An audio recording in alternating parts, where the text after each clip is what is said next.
होते हैं तब कहीं जाकर उसकी साधना बनती है, फिर साधना रंग लाती है, तब उसके अंदर कहीं भगवान की भक्ति प्रारंभ होती है। अन्य अवतारों की भक्ति करते हुए तब उसे भगवान श्री कृष्ण द्वारिकाधीश, फिर उसमें मथुराधीश, फिर आकर ब्रज की भक्ति, फिर ब्रजवास, फिर वृंदावन की भक्ति, फिर वृंदावन के नवनिवृत्त निकुंज विलासी श्री श्यामा श्याम की अद्भुत रति। आखिरी देखो, अपने लोग पता नहीं क्या इस क्रम में है कि नहीं है, किस जन्म से लगे हुए कुछ पता नहीं, पर मेरी लाडली ने सीधे महामाधुर्य रस में खींच लिया। ये सर्वोपरि प्रेम रस है। ये तो अकाट्य है कि वृंदावन प्रेम धाम है, ये भी अकाट्य है कि इस लीला का सब कोई अधिकारी नहीं है, इस लीला का सब कोई अधिकारी नहीं है। तो हम जो सब हैं, हम अधिकारी नहीं हैं, हमको घसीटा गया है। अधिकार देने के लिए उन्होंने अपना बनाया है, इसलिए हम चौड़ी छाती करके कहते हैं कि हम तो अनाधिकारी हैं, पर वो हमें अपने रस को देने के लिए जब तैयार होकर घसीट लिया, तो फिर क्या हमें अपना अधिकार क्या देखना।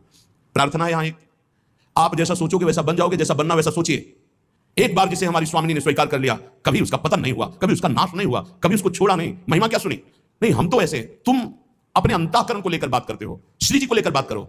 तुम अपने स्वभाव की बात करते हो, श्री जी के स्वभाव की बात करो। तुम अपने प्रभाव की बात करते हो, यहां श्री जी के प्रभाव की बात करो। हम श्री जी के शरणागत हैं, कल्याण मोक्ष। अभी आगे सुनना श्रीपाद प्रबोधानंद जी क्या कह रहे हैं। उपासक प्रार्थना हमारी ये सुन ले, हम जैसे हैं वैसे ही भगवत प्राप्त होंगे। हमारे शब्द को पकड़ो, क्योंकि हम अपना सुधार करने के योग्य नहीं है।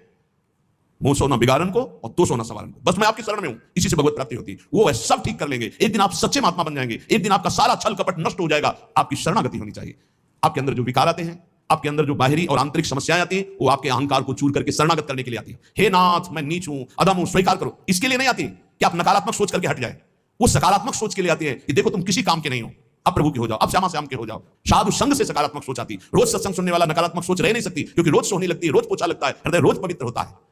ये परमार्थ सिर्फ आज्ञा पर टिका हुआ है, ध्यान रखना। परमार्थ सिर्फ आज्ञा पर, अहंकार पे नहीं टिका है, मैं ऐसा कर लूंगा।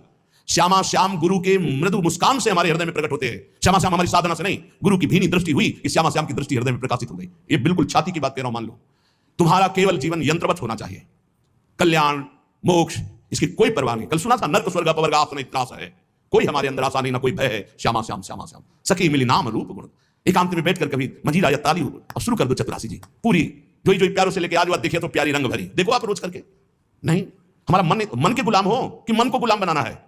हम कह राधा राधा राधा राधा राधा, मन लगे ना लगे, इसको आना पड़ेगा, इसको हमारे रंग में रंगना पड़ेगा मन को। हम मानव हैं, कोई पशु नहीं है कि जिधर चाहे उधर मन हमारा हमको ले जाए, जिधर चाहे उधर हमें नचनी नाच नचा दे। हम कोई अनाथ नहीं है। नाथ अनाथन हित समर्थ मोहन श्री राधा। अब पहले ही निगेटिव भाव हृदय में भर लोगे तो नष्ट हो जाओगे। समोहम सर्वभूतेषु न द्वेष्टि न प्रिया। मैं सम रूप से सबको प्यार करता हूं, सब में विराजमान हूं, सब पर मोरी बराबर दया, ना मेरा कोई विशेष प्रिय, ना किसी से हमारा द्वेष। समोहम सर्वभूतेषु। अब जो भगवान से प्यार करता है, ये था माम प्रपद्यन्ते। समझे में नहीं आ रहा, अपना ही सब कुछ लिए बैठा है, शरणागत कहलाता है। अपना साधन, अपना दिमाग, अपना मन, सब कुछ अपना लिए बैठा है। अरे कभी तो देख श्री जी की तरफ, कभी उनकी तरफ देखकर रो कि तुम ऐसे होते हुए भी श्री जी के हो, तुम ऐसे होते हुए भी अपार कृपा के पात्र बन चुके हो। श्रीधाम वृंदावन वैराग्य का भेष, निज मंत्र राधा नाम, क्या अद्भुत। अरे जैसे